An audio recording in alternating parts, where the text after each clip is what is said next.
નમસ્કાર, spark today ન્યૂઝમાં આપનું હાર્દિક સ્વાગત છે. સત્તાના સર્વોચ્ચ સ્થાન પર બિરાજમાન વિશ્વની સૌથી મોટી રાજનૈતિક પાર્ટી એ ભારતીય જનતા પાર્ટીની હાલ અત્યારે સ્થાનિક સ્વરાજ્યની ચૂંટણી જોરશોરથી ગુજરાતમાં પડઘા પડી રહ્યા છે. 700 કરતાં વધુ બેઠકો બિનહરીફ થઈ હોય તો એનકેન પ્રકારે સીધો મતલબ થાય છે કે પ્રજા તેમના સાથે છે, પ્રજાએ વિશ્વાસ મૂક્યો છે. વડોદરા શહેરની વાત કરવી છે. શહેરની 2 સીટો, જિલ્લાની 4 સીટો, વોર્ડ નંબર 11, વોર્ડ નંબર 2 સાથે જિલ્લાની 4 સીટોમાં પણ વાત કરવી છે કે જ્યાં ઓવરઓલ ટોટલ 6-7 બેઠકો બિનહરીફ થઈ. સીધો જ તેનો મતલબ એમ થાય છે કે પાર્ટી પર વિશ્વાસ મૂક્યો છે વડોદરા શહેરની જનતાએ, નાગરિકોએ, કે આ લોકો ભરોસાની સરકાર છે. બોલે એટલું જ નહીં પણ કામ કરી બતાવે છે. તેમ છતાં વિપક્ષનો અવાજ મજબૂત થઈ રહ્યો છે. લોકોની સમસ્યાઓ એનકેન પ્રકારે ખૂબ વધી રહી છે. વડોદરા શહેર એ સંસ્કારી નગરીને જ્યારે ખડોદરાનું ઉપનામ મળતું હોય વિપક્ષ દ્વારા, અલગ અલગ જગ્યા પર રોડ રસ્તાની બૂમો હોય, અલગ અલગ જગ્યા પર ચોખ્ખું પીવાનું પાણી નથી મળી રહ્યું તેની પણ બૂમો છે. લોકશાહીના ચોથા સ્તંભ એ મજબૂત હોય અને મીડિયા તરીકેની અમારી પરમ પવિત્ર ભૂમિ છે, અમારી ભૂમિકા છે કે સાચા અર્થમાં સાચું શું છે તે ચર્ચા કરવી છે. મહાનુભાવો સાથે ચર્ચા કરવી છે, ચૂંટેલી પાંખ સાથે ચર્ચા કરવી છે, સંગઠનના પદાધિકારીઓ પાસે. દેશની કરોડરજ્જુ યુવાનો છે. સાચા અર્થમાં ગમે એટલી મોટી બિલ્ડિંગ બનાવી હોય પરંતુ એ બિલ્ડિંગનો પાયો કેવી રીતે ખોદાયો છે ને બીમ કેવી રીતે ઊભો થયો છે એ સમજવાનો હાર્દ, એટલે કે અલગ અલગ શહેરોના પ્રમુખ, અલગ અલગ પ્રદેશોના પ્રમુખ, અલગ અલગ જિલ્લાઓના પ્રમુખ સાથે વાતચીતથી ક્લિયર થઈ રહ્યું છે. ભાજપની 76 સીટો, 76 ઉમેદવારો, 76 ઉમેદવારો, 19 વોર્ડના 76 ઉમેદવારોએ જીતનો વિશ્વાસ વ્યક્ત કર્યો છે. કેવી રીતે તે પણ આપણે સમજ્યા. કેવી રીતે વિકાસના નામે તે લોકો વોટ માંગવા નીકળ્યા છે તે પણ સમજ્યા છે. વડોદરા શહેર સંગઠન બેઝ પાર્ટી, એટલે કે સંગઠન જ અમારી તાકાત છે, પાયાનો કાર્યકર્તા જ અમારું સર્વસ્વ છે, એ જ એનકેન પ્રકાર અમારો માથાનો મુગટ છે. તે બેઝ પર ચાલતી પાર્ટીના શહેર અધ્યક્ષ, ભાજપા શહેર અધ્યક્ષ ડૉક્ટર જયપ્રકાશ સોનીજી અમારી વચ્ચે વિશેષ ઉપસ્થિતિમાં છે. પોતાનો કિંમતી સમય ફાળવી શહેરના વિકાસ અંતર્ગત વાતો કરવા માટે આવ્યા છે. સર, સ્પાર્ક ટુડે ન્યૂઝમાં આપનું હાર્દિક સ્વાગત છે. ધન્યવાદ. સર, તમારી પાર્ટીના એટલે કે ભાજપાના 76 ઉમેદવારો 19 વોર્ડના કહી રહ્યા છે કે વિકાસની રાજનીતિ સાથે અમે મેદાને ઉતર્યા છે અને લોકોનો વિશ્વાસ જીતી રહ્યા છે. તમારી પાસેથી જાણવું છે કે શહેરનો વિકાસ શું સાચા અર્થમાં 30 વર્ષ દરમિયાન, તમારી સરકાર 30 વર્ષ રહી તે દરમિયાન સાચા અર્થમાં થયો છે ખરો? બિલકુલ, કારણ કે ભારતીય જનતા પાર્ટી જ્યારથી શાસનમાં છે ત્યારથી લોકોના હિત માટે, લોકોના કલ્યાણ માટે જ કામો કરી રહી છે. તમે નાગરિકો જે સિનિયર સિટીઝન બની ગયા છે એમને યાદ હશે કે કોંગ્રેસના શાસનમાં કેવા પ્રકારની વ્યવસ્થા હતી. બધી જ વ્યવસ્થાઓ ચરમરાઈ ગઈ હતી. પીવાના પાણીની સમસ્યા હોય કે વીજળીની સમસ્યા હોય કે રોડની સમસ્યા હોય, અનેક પ્રકારની સમસ્યાઓથી ઘેરાયેલું એ બધા શહેરો રહેતા હતા. આજે એ બધી સમસ્યાઓમાંથી આપણે બહાર આવી ચૂક્યા છે. કેટલીક જે પ્રશ્નો છે કે જે આપણને લાગતા હોય કે આ પ્રશ્નો હજુ પણ છે, તો જેમ જેમ જનસંખ્યા વધતી જતી હોય છે તેમ તેમ એની વ્યવસ્થાઓ પણ વધારવી પડે છે. અને ભારતીય જનતા પાર્ટી પ્રતિબદ્ધ છે નાગરિકોની સેવા માટે. નાગરિક દેવો ભવ કરીને અમારા કાર્યકર્તાઓ હંમેશા સતત અને સાતત્યપૂર્ણ 365 દિવસ નાગરિકો સાથે સંપર્કમાં રહેતા હોય છે, એમની સાથે સંવાદ કરતા હોય છે અને એમના પ્રશ્નો અને એમની સમસ્યાઓનું સમાધાન લાવવા માટે પણ હર હંમેશા જાગૃત કાર્યકર્તા તરીકે કામ કરતા હોય છે. માત્ર ચૂંટણી આવે અને અમારા કાર્યકર્તાઓ દેખાય એવું નથી હોતું. ગયા આખા વર્ષમાં મારા પ્રમુખ પદના કાર્યકાળમાં પણ અમે એવા 3 કાર્યક્રમ આપ્યા છે જ્યાંથી અમે ઘરે ઘરે ગયા છીએ.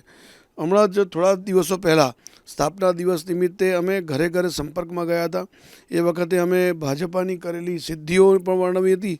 સાથે સાથે વડોદરા મહાનગરપાલિકામાં આવેલા વોર્ડ 19 વોર્ડ, એના તમામ વિકાસની ગાથા, જે અમે કરેલા કામો છે, જે કામો અત્યારે પ્રગતિમાં છે, એ બધા જ કામોનો રિપોર્ટ કાર્ડ લઈને પણ અમે ઘરે ઘરે ગયા હતા. એ જ પ્રમાણે જ્યારે 11 વર્ષ સુશાસનના કેન્દ્ર સરકારના થયા હતા એ સમયની અંદર પણ જે કેન્દ્ર સરકારે 2024માં ચૂંટાયા પછી સિનિયર સિટીઝન એટલે કે 70 વર્ષથી વધુ વયના નાગરિકો માટે એક વયવંદના યોજના બહાર પાડી છે, જેમાં કોઈપણ આવકની લિમિટ વગર એમને આરોગ્યની ફ્રી સેવા મળે એ પ્રકારની વ્યવસ્થા ગોઠવી છે. એ વખતે પણ અમે મતદાર યાદી લઈને સિનિયર સિટીઝનને વયવંદના કાર્ડ કરવા માટે ઘરે ઘરે ગયા હતા.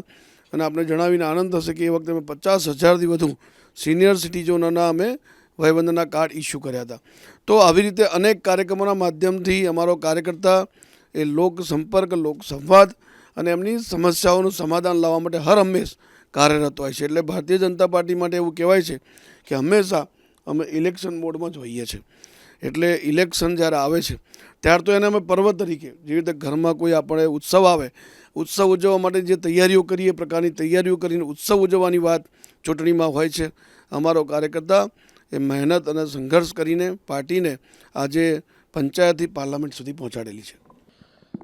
વડોદરા શહેરના પ્રમુખ એમ સામાન્યપણે સ્વાભાવિક રીતે બહુ સાદી ભાષામાં કહેવાય કે ઘરનો સ્તંભ જેટલો મજબૂત, જેટલો સાચી દિશામાં, જેટલો સ્પીડી, એટલા જ ઘરના સભ્યોને એ પ્રકારે સંસ્કાર ઉતરે છે. સર, કેન્દ્રમાં મોદી સાહેબ છે, મૃદુ મુખ્યમંત્રી રાજ્યમાં છે ભૂપેન્દ્રભાઈ. વડોદરા શહેરમાં સ્થાનિક સ્વરાજ્યની ચૂંટણીમાં લોકો કમળના સિમ્બોલને જોઈને ભાજપને કેમ મત આપે? 76 તમારા ઉમેદવારો એવું બોલ્યા કે ભાજપનું એ નિશાન છે કમળનું, લોકો એને ઈચ્છે છે, લોકો એને દબાવવાનું વાત કરે છે, કે લોકો એને મત આપવાનું વિચારે છે, પણ ભાજપને મત કેમ? શા માટે ભાજપને મત આપવાનું? કોઈ પણ જગ્યા પર જ્યારે સરકાર બધી જ એક જ પક્ષની હોય તો એનો સીધો લાભ નાગરિકોને થતો હોય છે. અત્યારે એવું કહીએ કે કોર્પોરેશન, રાજ્ય સરકાર અને કેન્દ્ર સરકાર મળીને ટ્રિપલ સરકાર કહીએ તો જે પણ કેન્દ્ર સરકારના સીધા બેનિફિટ, એવી રીતે રાજ્ય સરકારના પણ ગ્રાન્ટ દ્વારા સીધા બેનિફિટ અને વડોદરા કોર્પોરેશનના પણ બેનિફિટ સીધા નાગરિકોને મળી રહ્યા છે. હું છેલ્લા 1 વર્ષની વાત કરું તો મુખ્યમંત્રીશ્રી 2 વખત આવ્યા અને નાયબ મુખ્યમંત્રીશ્રી 1 વખત આવ્યા. આ ત્રણેય કાર્યક્રમો મળીને 2200 કરોડના કામોના ખાતમુહૂર્તને લોકાર્પણ કર્યા છે. તો આ કામો જે થવાના છે તો થઈ ગયા છે, એનો સીધો લાભ નાગરિકોને થવાનો છે. રાજ્ય સરકારે ગ્રાન્ટ આપી હોય, કેન્દ્ર સરકારે ગ્રાન્ટ આપી હોય, નાગરિકોની સુખ સુવિધામાં વધારો કરવા માટે રોડ, રસ્તા, પાણી, બ્રિજ, એ જે કામો થઈ રહ્યા છે બધા નાગરિકોની સુખ સુવિધામાં વધારો કરવા માટેના છે. એમાં કેન્દ્ર સરકારની પણ સહાય મળતી હોય છે, રાજ્ય સરકારની પણ સહાય મળતી હોય છે અને લોકલ ગવર્મેન્ટ પણ એટલે કોર્પોરેશનના માધ્યમથી પણ આ બધા કામો ચાલતા હોય છે. કુલ મળીને જ્યારે એક જ પક્ષની ત્રણેય જગ્યાએ સરકારો છે તો આ ટ્રિપલ સરકારનો લાભ એ નાગરિકોને મળી રહ્યો છે, દેખાઈ રહ્યો છે. એટલા માટે જ વારંવાર નાગરિકો કમળ ઉપર વિશ્વાસ રાખે છે, ભારતીય જનતા પાર્ટી પર વિશ્વાસ રાખે છે અને હું એવું પ્રતિબદ્ધ છીએ, ભારતીય જનતા પાર્ટીના સૌ કાર્યકર્તા નાગરિકોની સેવા માટે પ્રતિબદ્ધ છે. અમારું તો સૂત્ર જ છે નાગરિક દેવો ભવ. અમારી વિચારધારા છે અંત્યોદયની, છેવાડાના માનવી સુધી કલ્યાણકારી યોજનાઓ બને અને અમલીકરણ થાય એના માટેનો પ્રયત્ન કરનાર એ ભારતીય જનતા પાર્ટીનો કાર્યકર્તા છે. અમે સૌ નાગરિકોની સેવા માટે સત્તા એ માત્ર માધ્યમ ગણતા હોઈએ છીએ. તમે જે ખુરશી પર બેઠા છો એ ખુરશી તમારી છે કે પછી નાગરિકોની સેવા કરવા માટે તમને સત્તા મળી છે? ભાવના તમારી સ્પષ્ટ હોય તો લોકો તમારા પર વિશ્વાસ મૂકે, સ્વાભાવિક છે. ખુરશી પોતાની છે કે પછી લોકોની સેવા કરવી એ મારી પોતાની પરમ ફરજ છે, એ વિઝન ક્લિયર થાય, ડેફિનેશન ક્લિયર થાય તો લોકો તમને આંખો મીચીને તમારા પર વિશ્વાસ મૂકવાના છે. સર, 76 બેઠકો, 76 ઉમેદવારો ભાજપાના એવું કહ્યું કે અમે જીતીએ છીએ, પરંતુ કેટલાક વોર્ડોમાં કેટલીક બેઠકો પર કાંટાની ટક્કર છે. લોકચર્ચિત મુદ્દો છે કે આ વોર્ડમાં, આ જગ્યા પર ભાજપને અઘરું પડશે કે જીતવામાં ક્યાંક ને ક્યાંક વિશ્વાસ મૂકવામાં લોકો વિશ્વાસ મૂકશે તો ક્યાંક ભાજપની બેઠકો જાય છે. આવી ચર્ચાઓ છે. શું માનો છો કયા વોર્ડમાં કાંટાની ટક્કર હોઈ શકે? પહેલાં તો 76માંથી 2 બેઠકો બિનહરીફ થઈ ચૂકી છે, એટલે હવે 74 બેઠકો પર જ આ જંગ રહેવાનો છે. 74 બેઠકો પર પણ અમારા કાર્યકર્તાઓ લગાતાર છેલ્લા કેટલાય સમયથી, જ્યારથી ચૂંટણી ડિક્લેર થઈ ત્યારથી તો ખૂબ જ સક્રિયતાથી, અને મેં જોયું છે કેટલા 3 દિવસથી હું પણ બધા જ વોર્ડની અંદર પ્રવાસ કરી ચૂક્યો છું અને બધા જ વોર્ડનો પ્રવાસ કર્યા પછી મને એવું લાગે છે કે અમારો કાર્યકર્તા જે રીતે આગળ આવીને કામ કરી રહ્યો છે, પોતાનો નોકરી, ધંધો, પરિવાર બાકી બધું જ બાજુમાં મૂકીને માત્ર ને માત્ર ભારતીય જનતા પાર્ટી એ ચૂંટાઈને આવે, કારણ કે લોકોની જો સેવા કરવી હશે તો સત્તાના માધ્યમથી ઉત્તમ સેવા કરી શકીશું, એ ધ્યાનમાં રાખીને અમારો કાર્યકર્તા કામે લાગ્યો છે અને મને કાર્યકર્તાઓના આ મહેનત અને પરિશ્રમનો વિશ્વાસ છે. એ જ પ્રમાણે નાગરિકોનો પણ જે અમને પ્રતિસાદ અત્યારે અમારા કાર્યક્રમોમાં મળી રહ્યો છે, ક્યાંક અમે 250-300ની સભાનું વિચાર્યું હોય ત્યાં 500 અને એક જગ્યાએ તો હું પોતે પહોંચ્યો, મને પણ આશ્ચર્ય થયું કે મને એવું કહ્યું કે 400-500 સંખ્યા હશે અને હું ત્યાં જઈને જોઉં તો 1000 સંખ્યા હતી. એટલે લોકોનો પ્રતિસાદ પણ એ પ્રમાણે સામે મળી રહ્યો છે. ભારતીય જનતા પાર્ટીના કાર્યકર્તાઓને ચોક્કસથી ઊભા રાખીને કહે છે કે સમસ્યા અમારા વિસ્તારમાં આ છે, તમે જરૂરથી દૂર કરજો. સાથે એવું પણ કહે છે કે મત તો ભાજપને જ આપીશું અને ભાજપને કેમ આપીશું? કારણ કે તમે આખું વર્ષ અમારી સાથે હોવ છો. જ્યારે અમે યાદ કરીએ છીએ ત્યારે કાર્યકર્તા અમારો ત્યાં હાજર હોય છે સ્થળ ઉપર. કોઈ કુદરતી આપત્તિ હોય, કૃત્રિમ આપત્તિ હોય કે માનવ સર્જિત આપત્તિ હોય ત્યારે ભારતીય જનતા પાર્ટીનો કાર્યકર્તા ખડે પગે અમારા નાગરિકોની સેવા માટે આગળ હોય છે. આ બધાના કારણે મને પૂર્ણ વિશ્વાસ છે કે વડોદરાના જે નાગરિકો છે એ ભારતીય જનતા પાર્ટી પર પૂર્ણ વિશ્વાસ મૂકશે અને અમને 74 સીટ પર વિજય અપાવશે. સર, ડબલ એન્જિનની સરકારે તમે વાત કરો છો કે કેન્દ્ર સરકાર રાજ્ય સરકાર આપની છે કે મહાનગરપાલિકામાં ટ્રિપલ એન્જિનની સરકારનો આપણે વિશ્વાસ પણ વ્યક્ત કર્યો અને માની ગયા કે લોકોએ આપણા પર વિશ્વાસ મૂક્યો. પણ નગરસેવકનું ઇલેક્શન છે, નળ ગટર અને રસ્તા, જો મને કંઈ તકલીફ પડી, મારા ઘરે પીવાનું ગંદુ પાણી આવ્યું, તો હું ડબલ એન્જિનની સરકાર એટલે કેન્દ્રમાં કે રાજ્યમાં રજૂઆત કરવા નથી જવાનું. નગરસેવકો તરીકે જ્યારે પીવાના પાણીનો આટલો બધો પ્રશ્ન ચારે બાજુથી બૂમો ઉઠતી હોય, વીક પોઈન્ટ છે. રાજ્ય સરકારમાં ઘણા સારા કામો થયા છે, લોકો માટે અલગ અલગ સ્કીમો બનાવવામાં આવી છે, કેન્દ્ર સરકારની હોય, તો પછી નગરસેવક માટે સાચા અર્થમાં કયા વિઝન સાથે મેદાને ઉતર્યા છે? 76 ઉમેદવારો તમે કયા પર્પઝથી તે લોકોને વિશ્વાસ અપાવવા નીકળ્યા છે લોકોને કે હવે નગરસેવકનું ઇલેક્શન એટલે નળ ગટર રસ્તા એક તો ક્લિયર કરીશું, પીવાના પાણીની બૂમો છે? સાહેબ, શું કહેવા માંગો છો? એની બાબતમાં સૌને આપના માધ્યમથી જણાવવા માગું છું કે ગયા વર્ષથી જ્યારે અમારા ધ્યાન પર આવ્યું ત્યારથી પીવાના પાણીની સમસ્યા મૂળભૂત રીતે વડોદરા શહેરની દૂર થાય એના માટેનો પ્રયાસો હાથ ધરવામાં આવ્યા હતા અને રાજ્ય સરકાર સાથે માન્ય મુખ્યમંત્રી સાહેબ સાથે ચર્ચા થઈ ત્યારે એમણે તરત જ, અમારા તો મૃદુ અને મક્કમ મુખ્યમંત્રી છે, તરત જ એમને કહ્યું કે તમે જયપ્રકાશભાઈ આના માટે તમે પૂરો વિચાર કરીને લઈ આવો પ્રોજેક્ટ, આપણે જરૂરથી એની સહાય મંજૂર કરીશું. અને આપને જણાવીને આશ્ચર્ય સાથે આનંદ પણ થાય કે અમે જ્યારે પ્રપોઝલ બનીને કોર્પોરેશનના માધ્યમથી જ્યારે રજૂ કરવામાં આવી તો રાજ્ય સરકારે 414 કરોડ રૂપિયાની ગ્રાન્ટ પીવાના પાણીના પૂરા સ્ટ્રક્ચર બદલવામાં, જ્યાં જ્યાં જર્જરિત પાણીની પાઇપલાઇન થઈ ગઈ છે પૂરી પાણીની પાઇપલાઇનો બદલવામાં, પાણીની ટાંકી માટે, પાણીના પ્રેશર માટે સંપ બનાવવા માટે, WTP બનાવવા માટે આખી વ્યવસ્થા વડોદરા શહેરની આવનારા સમયમાં બદલાય એના માટે ઓગસ્ટ સપ્ટેમ્બર મહિનાની અંદર આ 414 કરોડ રૂપિયાની ગ્રાન્ટ એ સહાય રાજ્ય સરકાર આપી ચૂકી છે. એટલે ડબલ એન્જિનની સરકાર શું લાભ કરી શકે છે? તો આ લાભ આપણને સીધે સીધો મળી શકે છે. એ ફેઝ 1 અને ફેઝ 2ના કામ ઓલરેડી વર્ક ઓર્ડર આપીને શરૂ થઈ ચૂક્યા છે. આવનારા દિવસોમાં ફેઝ 3 ફેઝ 4ના પણ બધા જ ઝોનની અંદર કામો થવાના છે અને દોઢ વર્ષની અંદર, કારણ કે કામ પૂરા શહેરમાં થવાનું છે, આખું નેટવર્ક બદલવા જઈ રહ્યા છે, તો પૂરેપૂરા શહેરની અંદર પીવાના પાણીનો પ્રશ્ન એ હંમેશ માટે સોલ્વ થાય એવો પ્રયત્ન છે. બીજું, આવકના સ્ત્રોત પણ વધારવા જરૂરી છે. ખાલી આપણે પાઇપલાઇન બનાવી દઈએ, પાણી ટાંકી બનાવી દઈએ તો એનાથી આ કામ થતું નથી. એ કામ તો ઓલરેડી કરી ચૂક્યા છીએ, માત્ર ઇલેક્શન આવવાના કારણે એનું ઉદ્ઘાટન જ બાકી છે. એના માટેના પોન્ટૂન બની ગયા છે અને અત્યારે જે 590 MLD પાણી આપણે પીવાનું અને વાપરવા માટે અલગ અલગ સ્ત્રોતોમાંથી લઈએ છીએ, એમાં લગભગ રાજ્ય સરકારે જે મંજૂરી આપી છે પ્રમાણે 125 MLD પાણી આવકના સ્ત્રોતોમાં વધારવા જઈ રહ્યા છે. આવનારા એકાદ મહિનામાં જ્યારે ઇલેક્શન પતશે અને આચારસંહિતા હટશે અને જે પણ કંઈ સ્ટ્રક્ચરનું કામ છે પૂર્ણ થશે તો આ 125 MLD વધારાનું પાણી વડોદરા શહેરને મળતું થશે અને એમાં પણ રાજ્ય સરકાર મંજૂરી આપી ચૂકી છે. આ ડબલ એન્જિનની સરકારનો ફાયદો છે કે અમે જ્યારે પ્રશ્ન લઈને જઈએ છીએ અને અમારા મુખ્યમંત્રી સાહેબ કાલે પણ જ્યારે પ્રવાસમાં આવ્યા હતા ફરી એમને કહ્યું છે કે હવેનો સમય વડોદરાનો સમય છે. આપ જે પણ કંઈ નાગરિકો માટે કરવા માંગતા હો તમે જરૂરથી લઈને આવો, કોઈ પણ પ્રકારની ખોટ આપણા કરવા નહીં દઈએ અને તમે પ્રોજેક્ટ લઈને આવો, એની મંજૂરી મળશે, તમે વડોદરાને ખૂબ આગળ વધારો. અને વડોદરાનો સમય આવવાનો એટલા માટે છે કે જેટલી કનેક્ટિવિટી વડોદરા શહેરની છે એવી કનેક્ટિવિટી લગભગ કોઈ શહેરની ગુજરાતમાં નથી. એ પછી નવો મુંબઈ દિલ્હી હાઈવે હોય, બુલેટ ટ્રેન હોય કે પછી આપણી જૂની પણ જે રેલવે લાઇન છે એ પણ દિલ્હી મુંબઈ કે સાઉથથી ઉત્તર સુધી જોડતી વડોદરાને એ ટ્રેક મળેલો છે. એક્સપ્રેસ હાઈવે પહેલો જ્યારે બન્યો તો અમદાવાદ વડોદરા વચ્ચે બનેલો છે. એમ જોઈએ તો કનેક્ટિવિટીથી વડોદરા બહુ આગળ છે. તો એ વિકાસના દૃષ્ટિથી પણ ઔદ્યોગિક વિકાસ હોય કે પછી સામાજિક ક્ષેત્રે ક્રાંતિ કરવાની હોય કે વડોદરામાં ટુરિઝમ ક્ષેત્રે આપણે વિકાસ કરવાનો હોય, બધા ક્ષેત્રમાં આપણે આગળ વધી શકીએ એમ છે. એ જ પ્રમાણે હેરિટેજ પણ આપણા પાસે ઘણું છે, એને પણ કોઈક રીતે બહુ સારી રીતે હાઇલાઇટ કરી શકીએ તો વિશ્વની અંદર પણ એક વડોદરા હેરિટેજ સિટી તરીકે ઓળખાતું થાય એમ છે. જેમ વડોદરા અમદાવાદને યુનેસ્કોનો એવોર્ડ મળ્યો છે એટલે વડોદરાના પણ આ બિલ્ડિંગોને આપણે સાચવી જાળવીને આપણે પણ એ દિશામાં આગળ વધી શકીએ એમ છે અને ભારતીય જનતા પાર્ટી આ બધું જ કરવા માટે પ્રતિબદ્ધ છે. વિપક્ષનો અવાજ મોટો તો છે પણ સાચો નથી એવું અત્યારે પુરવાર થઈ રહ્યું છે. પીવાના પાણીના કામો નથી થયા કે બૂમો સંભળાઈ રહી છે. 400 કરોડ કરતાં વધારે પીવાના પાણી બાબતે સરકારે ચિંતા કરી છે અને વડોદરા શહેરને સ્પષ્ટ એટલે કે ચોખ્ખું પીવાનું પાણી મળી રહે તે માટે વાત કરી છે. વિકાસના કામો થયા છે તો કેવળ ને કેવળ વિપક્ષે ફેલાવેલી ખોટી અફવાઓને એ પણ સાચી ના માની લેવાય, કારણ કે સમજવું છે કે સરકારે કામ કર્યું છે, 700 કરતાં વધુ સીટો બિનહરીફ થઈ, સીધો મતલબ થાય છે કે એનકેન પ્રકારે વિપક્ષ પણ ક્યાંક ને ક્યાંક લોકો પર ભરોસો મૂકવામાં કચાસ કાપી રહી છે, એવું કહીએ તો પણ ખોટું નથી.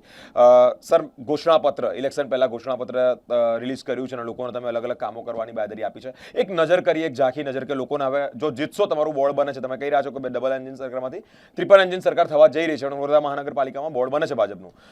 ઘોષણાપત્રમાં કયા કયા પ્રકારના વિકાસના કામો કરવાના તમે લોકોને બાંયધરી આપી છે? ખાલી ફ્લેશબેક કરીએ. એમાં જેમ મેં કહ્યું એમ પીવાના પાણીનું સ્ટ્રક્ચર, WTP, STP જે બિલકુલ પાયાની સુવિધાઓ છે. ડ્રેનેજમાં વરસાદી ડ્રેનેજ હોય કે પછી સામાન્ય ડ્રેનેજ હોય, એનું પણ જ્યાં જ્યાં આપણને સમસ્યાઓ ત્યાં મોટી પાઇપલાઇન નાખીને એ ડ્રેનેજની સમસ્યા સુધારવામાં આવે. હવે પહેલાં કેવું હતું કે સોસાયટી અને પોળો હતી, હવે આપણી પાસે મલ્ટી સ્ટોરી બિલ્ડિંગ બને છે, તો સ્વાભાવિક છે કે જે ડ્રેનેજની ક્ષમતા હતી એ ક્ષમતામાં વધારો કરવો પડે, તો એના પણ કામો એમાં લીધા છે. સાથે સાથે નવા નવા જે પ્રોજેક્ટ છે, વડોદરા શહેરને આકર્ષવા માટે, વડોદરા શહેરમાં લોકો આવે એવા પ્રકારના પણ આયોજનો વિચાર્યા છે. જેમ કે ક્રોકોડાઇલ વ્યુઇંગ ઝોન આપણે બનાવી શકીએ છીએ, સફારી પાર્કની પણ વાત કરી છે, દરેક વોર્ડમાં library, yoga centre, swimming pool પણ 4 ઝોનની અંદર બનાવવાની વાત થઈ છે અને એમાંથી 2 સ્વિમિંગ પુલ તો હમણાં ગઈ છેલ્લી સ્ટેન્ડિંગમાં એપ્રૂવ પણ થઈ ગયા છે, જેના ખાતમુહૂર્ત માન્ય હર્ષભાઈની ઉપસ્થિતિમાં થઈ ચૂક્યા છે. પણ જ્યાં બીજી જરૂરિયાત છે ત્યાં પણ આપણે કરવાના છે. એવી રીતે સ્પોર્ટ્સ કોમ્પ્લેક્સ પણ દરેક ઝોનમાં બને, ઓડિટોરિયમ નાના મોટા બધા ઝોનમાં બને. આપને જણાવીને આનંદ થશે કે અમે ગયા બોર્ડની અંદર 2 પોલિસી એપ્રૂવ કરી ચૂક્યા છે, પાર્કિંગ પોલિસી અને સ્ટ્રીટ વેન્ડિંગ પોલિસી. એનું અમલીકરણ પણ આવનારા દિવસોમાં થશે, જેથી વડોદરા શહેરમાં જે રોડ રસ્તા ઉપર દબાણો, લારી ગલ્લા વગેરે હોય છે એમને એક અલગ જગ્યા આપીને આપણે સ્ટ્રીટ વેન્ડિંગ પોલિસીના કારણે આ દબાણો દૂર થશે અને રોડ રસ્તા આપણને ક્લિયર દેખાશે. તો આમાં પણ હું નાગરિકોને આપના માધ્યમથી કહેવા માગું છું કે આપ સહયોગ જરૂરથી આપજો, કારણ કે પોલિસી બની જાય છે પણ જ્યારે અમલીકરણ કરવા જઈએ તો નાગરિકોનો સહયોગ પણ એટલો જ જરૂરી છે. કારણ કે વડોદરા શહેરને સુંદર અને સ્વચ્છ આપણે દેખાડવું હશે તો એમાં સૌએ સાથ નિભાવવો પડશે. આપણે ઘણી વખત ફોરેનમાં જઈએ તો કંઈક ત્યાં શહેર બહુ સારું છે તો નાગરિકો સપોર્ટ કરતા હોય છે. તો હું આપના માધ્યમથી નાગરિકોને પણ અપીલ કરું છું કે જ્યારે અમે આવું કડક રીતે આવી પોલિસી અમલ કરવા જઈ રહ્યા છે તો આપ જરૂરથી અમને સહયોગ કરજો. એવી રીતે સ્કૂલમાં પણ અમે અત્યારે જે સ્કૂલો છે એમાં વધારો કરવા જઈ રહ્યા છે. બાળકો અત્યારે 50,000 છે એને 75,000 સુધી જાય, એટલે વિદ્યાર્થીઓ પણ વધુ સમાવેશ થાય એમના પ્રયત્નો થશે. એ જ પ્રમાણે એક્ઝિસ્ટિંગ સ્કૂલોમાં ઇંગ્લિશ મીડિયમ અને હિન્દી મીડિયમ, કારણ કે આપણે ત્યાં ગ્લોબલ કોમ્પિટિશનની અંદર આપણા બાળકો ઊભા રહે એ પ્રકારની તૈયારી થાય એના માટે પણ પ્રયત્નો થવાના છે. હેલ્થની અંદર અત્યારે જે UHPC એટલે કે હેલ્થ સેન્ટર છે આપણા, એ હેલ્થ સેન્ટરમાં પણ 27 જેટલા હેલ્થ સેન્ટર વધુ થવાના, એના માટે પણ એમાં જોગવાઈ કરી છે. એવા અનેક પ્રકારના પ્રોજેક્ટ, રોડ રસ્તામાં પણ 2 બ્રિજ, આપણે અલકાપુરી કરનાળાનો બ્રિજ હોય કે એરપોર્ટ સર્કલ પર ટ્રાફિકની સમસ્યાના કારણે ત્યાં બ્રિજ હોય, એની પણ આપણે વાત કરી છે. એટલે દરેક એરિયાની અંદર એ શિક્ષણ હોય, આરોગ્ય હોય, રોડ રસ્તા હોય, ટ્રાફિકનો એ હોય, હેરિટેજ હોય, એવા તમામ વિષયોને આવરીને એક વિઝન મેનિફેસ્ટો આવનારા 5 વર્ષ માટેનું ઘોષણાપત્ર બહાર પાડ્યું છે. પણ હું આપના માધ્યમથી હજુ એક વસ્તુ એડ કરવા માગું છું કે જેવી રીતે ભારતના પ્રધાનમંત્રી માન્ય નરેન્દ્રભાઈએ વિકસિત ભારત 2047નું વિઝન જોયું છે અને નાગરિકોએ પણ એમાં એ સંકલ્પ પર હંમેશા મોહર લગાવી છે. કારણ કે કોઈપણ દેશનો નાગરિક એવું ઈચ્છતો હોય કે મારો દેશ સર્વોચ્ચ દેશ બને, શ્રેષ્ઠ દેશ બને. તો ભારતના પ્રધાનમંત્રીના વિઝન પર લોકોએ પણ વારંવાર વિશ્વાસ જતાવ્યો છે અને આપણે જોઈ શકીએ છીએ કે વિશ્વની અંદર આટલી અસ્થિરતા હોવા છતાં પણ આજે ભારત ધીમી અને મક્કમ ગતિથી આગળ વધી રહ્યું છે, પ્રગતિ કરી રહ્યું છે. એ જ પ્રમાણે ગુજરાત રાજ્યનું પણ ગુજરાતનું વિઝન વિકસિત ગુજરાત 2047 બનેલું છે. એ જ ક્રમમાં, કારણ કે બંનેના વિઝનના ક્રમમાં ઇનલાઇન આપણે પણ વડોદરા એ વિકસિત વડોદરા 2047 એનું એક વિઝન ડોક્યુમેન્ટ બનાવવા માંગીએ છીએ. ભારતીય જનતા પાર્ટી એ હંમેશા લાંબુ વિઝન લઈને ચાલનારી પાર્ટી છે.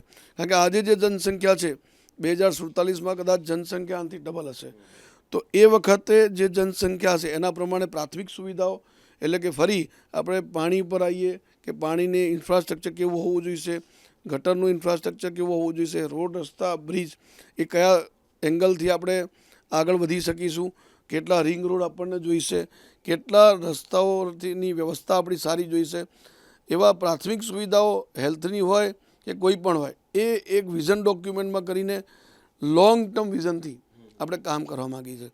સાથે સાથે વડોદરાની પોટેન્શિયાલિટી છે કે વિશ્વને પણ આકર્ષી શકે એવું શહેર છે. તો એવા કેટલાક પ્રોજેક્ટ આવે જેના કારણે ટુરિઝમનું પણ ડેવલપમેન્ટ થાય.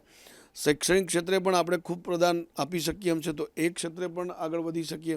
એવા અનેક મુદ્દાઓ પર જો આપણે વિચાર કરીએ તો વડોદરા શહેર એ સુંદર અને આકર્ષણ ધરાવતું શહેર બની શકે એમ છે.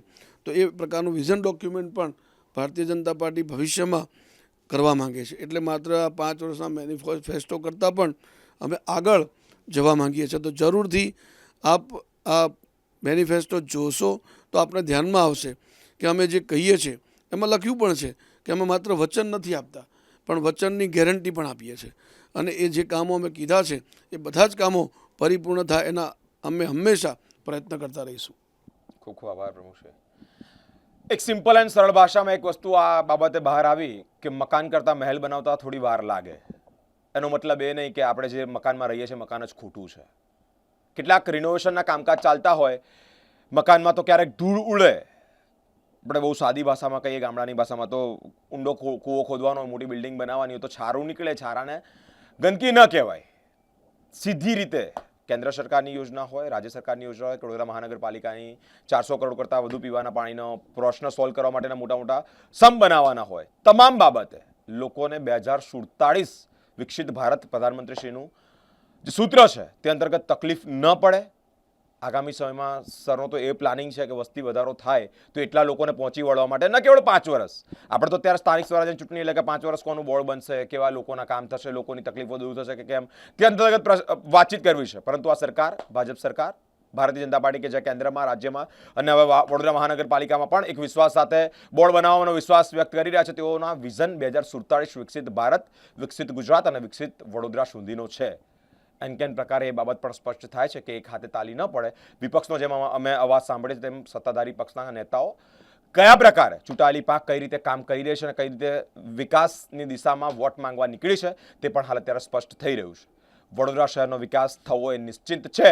76 ઉમેદવારોની સાથે સાથે પાયાનો મૂળભૂત સ્તંભ કહેવાય એ શહેરના અધ્યક્ષ ડૉક્ટર જયપ્રકાશ સોની સાથેની વાતચીતથી માલુમ પડી રહ્યું છે. સાચા અર્થમાં આગામી સમયમાં 5 વર્ષમાં જો ભાજપનું બોર્ડ બને છે, 76 ઉમેદવારો બહુમતીથી જીતે છે તો શહેરનો વિકાસ એ નિશ્ચિત છે. લોકોને, સત્તાધારી પક્ષને, વિપક્ષને કે અલગ અલગ રાજનૈતિક પાર્ટીનો એક જ હાર છે. લડત થાય છે, બૂમો ઉઠે છે, અવાજ કરવો છે, વિરોધ કરવો છે કે રાજ કરવું છે કે મીડિયા તરીકે અમારો અવાજ એ દબાઈ રહેલા, કચડાયેલા, સળગતા પ્રશ્નો ઉજાગર કરવાનો હોય તો એક જ બાબત છે કે શહેરનો વિકાસ ક્યાં છે. અલગ અલગ રીતે મહાનુભાવો સાથેની ચર્ચા કરી વડોદરા શહેરના વિકાસ અંતર્ગત વાતચીત કરીશું કે આગામી સમયમાં ઇલેક્શન કયા બેઝ પર લડાઈ રહ્યું છે.